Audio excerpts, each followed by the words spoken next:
మోదీ గారు ఏం చెప్తున్నారు? కొనుగోలు తగ్గిస్తే డిమాండ్ తగ్గితే ధర తగ్గుతుంది కదా.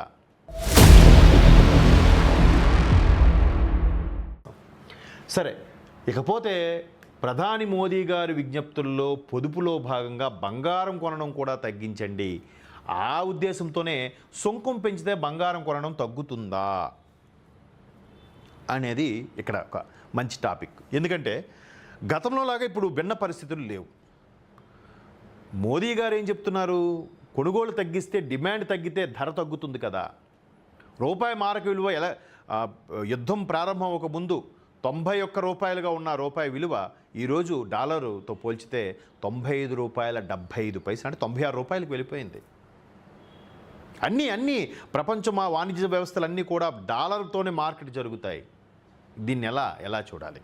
అయితే ఒక్కసారి ఇక్కడ చూస్తే బంగారంపై సుంకాన్ని రెట్టింపుకు పెంచడం వల్ల గిరాకీ తగ్గుతుందా? వాణిజ్య లోటు అదుపులోకి వస్తుందా?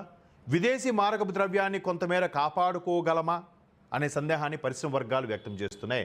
బంగారాన్ని లోహం రూపంలో పలు దేశాల కేంద్ర బ్యాంకులు భారీగా నిల్వ ఉంచుకుంటుంటే మన దేశంలో మాత్రం ప్రజలే అధికంగా ఆభరణాల కోసం కొనుగోలు చేస్తున్నారు. పలు దేశాల్లో ప్రతిఫలం కోసం ఎక్కువగా బంగారంపై పెట్టుబడులు పెడుతుంటారు.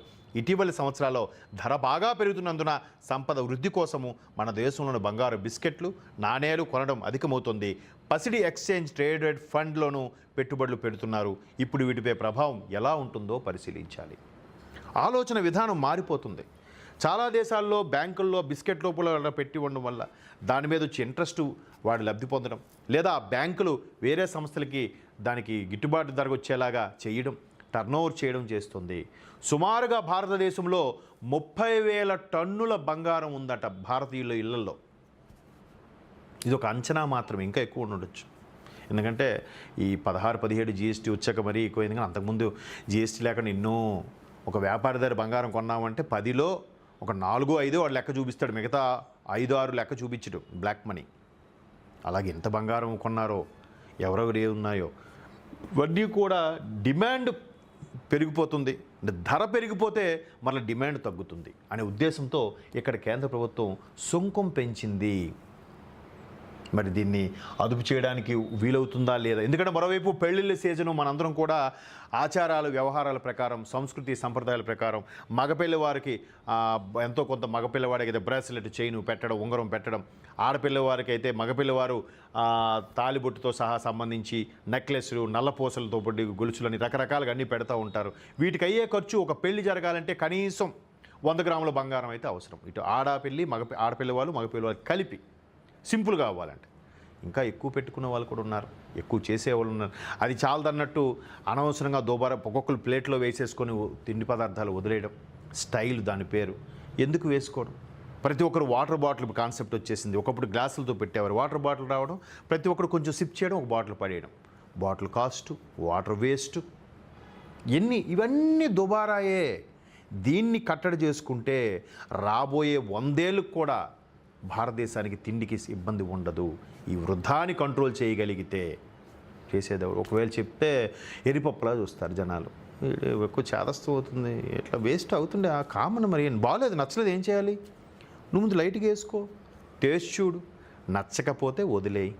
ముందే లైట్గా వేసుకో.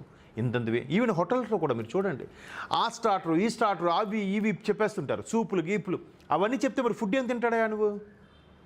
అది వదిలేయడం ఫుడ్ ఆర్డర్ ఇచ్చాక. పోనీ అదేమైనా పార్సల్ తీసుకొని నీట్గా ప్యాక్ చేసి ఎవరికైనా పేదవాళ్ళకి ఇస్తాడంటే ఎవడు? షేమ్ మళ్ళీ. సో ఇవన్నిటిని దృష్టిలో పెట్టుకొనే భారత ప్రభుత్వంలో భారతీయుల జీవన విధానం గురించి బాగా తెలుసు కాబట్టి ప్రధాని మోదీ గారు డైరెక్ట్గా ప్రజలనంటే ఫీల్ అవుతారేమో అని ఇలా విజ్ఞప్తి చేస్తూ అన్నిటి కట్టడి చేసుకోమని చెప్తున్నాడు. బట్ దీని మీద ఎంతమంది బుర్రకెక్కించుకుంటారో, ఎంతమంది దీనికి ఇలా కాదని మాట్లాడతారో తెలియదు. కానీ మ్యాక్సిమం ఒక 5% ప్రజలైనా మారితే చాలా హ్యాపీగా ఉంటుందని అనుకుంటున్నాం. మా ఏటీ పల్స్ ద్వారా కూడా ఈ వార్తల గురించి విశ్లేషించుకోవడం కూడా మా ఉద్దేశం అదే. అట్లీస్ట్ 5% యావత్ భారతదేశంలో ఉన్న 150 కోట్ల జనాభాలో 5% ప్రజలు మారినా కూడా అద్భుతమైన చేంజెస్ కనిపిస్తాయి. చాలా వరకు దుబారా తగ్గుతుందనేది. ఎందుకంటే ఎక్కువగా డబ్బు సంపాదించే డబ్బులు ఎవరైతే మెండుగా ఉన్నాయో అటువంటి వాళ్ళలో 1% తగ్గినా ఈ దుబారా తగ్గుతుందనేది ఒక విశ్లేషకుల అభిప్రాయం. చూద్దాం మరి భారత భవిష్యత్తు ఎలా ఉండబోతోంది. 2006లో ఈ సంక్షోభం, ఆర్థిక సంక్షోభం, చమురు సంక్షోభం ఇవన్నీ కూడా భారత్ అవలేలగా, కరోనా కంటే ఇంకా ఈజీగా అవలేలగా గట్టెక్కుతుందని ఆశిద్దాం. అంతవరకు వెయిట్ చేద్దాం.